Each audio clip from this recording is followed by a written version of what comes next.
Salut et bienvenue sur le chapitre des graphes. Dans cette vidéo, on va parler de la notion de chaîne. Alors les chaînes, il y a pas mal de vocabulaire autour de cette notion, à savoir la notion de longueur, distance, diamètre, chaîne fermée, cycle, eulérien, bref, plein de trucs, mais t'inquiète pas, on va reprendre ça tranquillement. Allez, on est parti.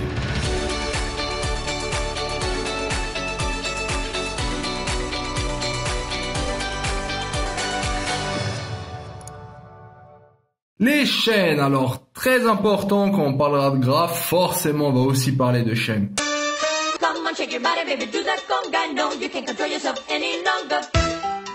Donc commençons par définir ce que veut dire une chaîne. C'est quoi? Une chaîne, c'est un peu comme en français, hein, ça va être une liste ordonnée de sommets. Alors les sommets doivent se toucher, bien sûr. Donc en gros, c'est un chemin, si tu veux. C'est comme si tu vas de là jusqu'à là. Est-ce que tu peux former une chaîne? Oui, tac. Tac, tac. Donc ça, c'est l'exemple d'une chaîne. Donc, est-ce qu'on peut donner un exemple? Bah ici, on a l'exemple 2, 3, 4. 2, 3, 4. On peut prendre l'exemple de 6, 2, 3, 5, 6. 2, 3, 5, 6. Bref, t'as compris l'idée. Autre définition à connaître, la définition d'une longueur. La longueur d'une chaîne. La longueur d'une chaîne sera égale au nombre d'arêtes. Donc, 2, 3, 4. 2, 3, 4, voilà. Il y a combien d'arêtes? 1, 2.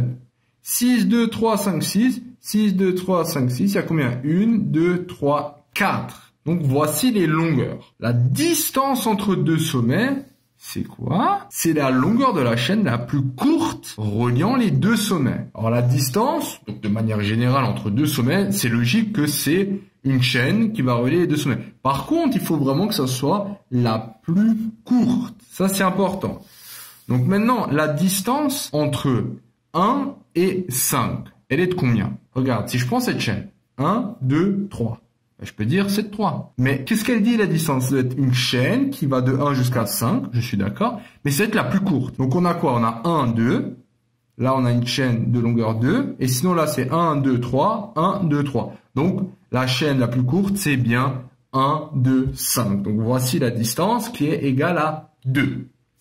Ok. Donc, check pour la distance. Autre chose, le diamètre d'un graphe. Alors, le diamètre d'un graphe. Je pense qu'il dit diamètre, c'est comme pour un cercle, le diamètre d'habitude c'est vraiment l'envergure, c'est le truc le plus grand. Le diamètre d'un graphe, c'est la plus grande distance entre deux sommets. Alors ça, c'est pas forcément immédiat. Ça veut dire qu'il faut vraiment tester tous les couples de sommets. Et tu vas te dire, tiens, ce couple admet la distance la plus grande, donc c'est le diamètre du graphe. Tu vois ce que je veux dire? Parce que regarde là, si je prends le couple 5, 4, bah, je vais pas dire le diamètre c'est 1, c'est faux. Par contre là, visuellement, on voit que tiens, 1 et 4 semblent quand même les plus éloignés. Et c'est quoi la distance? 1, 2, 3. Attention, il faut toujours prendre la plus grande distance entre deux sommets. Mais oublie pas, il faut justement prendre une distance. Ça veut dire que c'est quand même la longueur la plus courte. C'est quand même la chaîne la plus courte. Mais qu'est-ce que t'en mêles pas avec tout ça? Parce que regarde, si maintenant je dis de 1 à 4, j'ai 1, 2, 3, 4, 5, 6. Ah, j'ai gagné. Non, parce que cette chaîne n'est pas une distance. Ok, alors, ce qu'il faudrait faire, d'abord, on écrit les distances, toutes les distances, 1, 2, 1, 3, 1, 4. Bon, bref, on voit que c'est 1, 4. Donc, la distance, c'est 1, 2, 3. 1, 2, 3. 1, 2, 3, 4. Bref, ça va pas. Le plus court, c'est 1, 2, 3. Donc, apparemment, le diamètre sera 1, 2, 3. Encore d'autres types de chaînes. Une chaîne fermée, allez, le mot, il le dit bien. C'est une chaîne dont le premier et le dernier sommet sont identiques. Alors, c'est le même, en fait. Est-ce que là, tu as un exemple de chaîne fermée? En fait, j'en ai pris un avant sans faire exprès. J'ai pris 6, 2, 3, 5, 6. 6, 2, 2, 3, 3, 5, 5, 6. On voit bien que le premier et le dernier sont identiques. Donc, il s'agit bien d'une chaîne fermée. Bon, je vais pas m'attarder là-dessus. Autre chose, le cycle. Un cycle. Alors, un cycle, c'est une chaîne fermée. Donc, maintenant, on sait ce que c'est ça. Donc, toutes les arêtes sont distinctes. C'est vrai que maintenant, une chaîne fermée, on n'a pas vraiment une restriction sur les types d'arêtes. Là, il faut vraiment que les arêtes soient distinctes. Est-ce que c'est le cas pour cette chaîne fermée qu'on a? Oui, on voit clairement que toutes les arêtes, là, tac, tac, tac, tac, tout ça est distinct. On repasse à aucun moment entre les deux. Et là, si tu t'amuses à colorier, tu vois, 6, 2, 2, 3, 3, 5, 6, 5. Là, on voit bien que les arêtes ne se touchent pas. Elles sont distinctes, donc c'est bien un cycle. Nickel. Et les deux derniers, après on a bientôt fini quand même.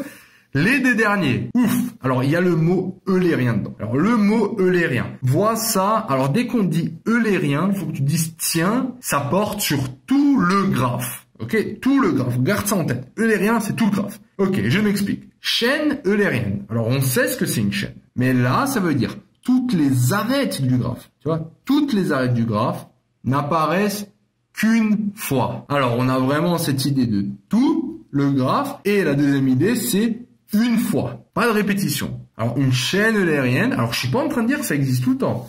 Est-ce que là, on arrive à trouver une chaîne eulérienne? C'est pas forcément évident. Alors, une chaîne eulérienne, on doit trouver quoi? Allez, répète. C'est toutes les arêtes du graphe n'apparaissent qu'une fois. Donc, c'est une chaîne où toutes les arêtes du graphe n'apparaissent qu'une fois. Regarde. Tac, tac, tac, tac, tac, tac, tac, tac. Là, j'en ai trouvé une. Tu vois? Regarde. 1, 2, 2, 6.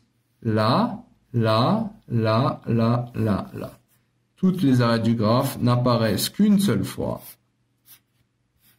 Là, j'ai trouvé une chaîne eulérienne. Bravo! Et le deuxième, ça va être quoi? Le deuxième, eulérien nouveau, mais cette fois-ci, on veut un cycle. Et on a vu un cycle, c'est l'idée que c'est fermé. Un cycle, quand on dit un cycle, c'est on recommence au début, tu vois, c'est le cycle qui reprend. Donc, c'est pareil. Donc, c'est un cycle formé de toutes les arêtes du graphe.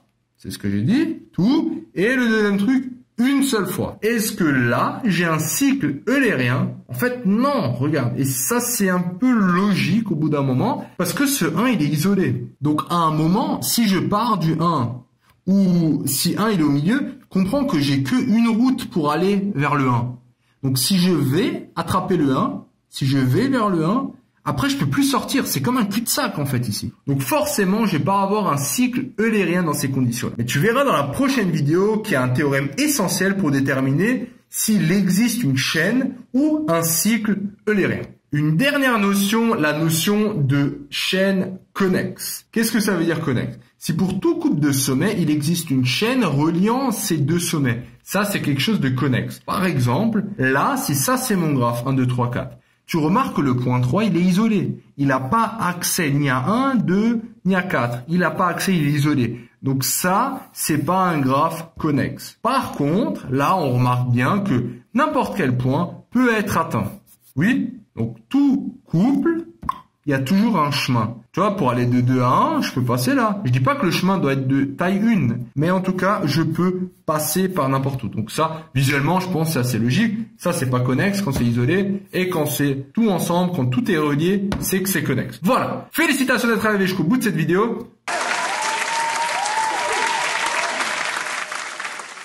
Cette vidéo t'a plu? Ça tombe bien, il y en a encore. Sur matrix.fr, tu peux non seulement télécharger le résumé de cette vidéo, mais aussi retrouver tout ton programme avec plein d'exercices corrigés étape par étape. Tu peux aussi défier tes amis dans des jeux et te mesurer à la communauté Matrix pour gagner un cadeau tous les mois. On se retrouve sur matrix.fr.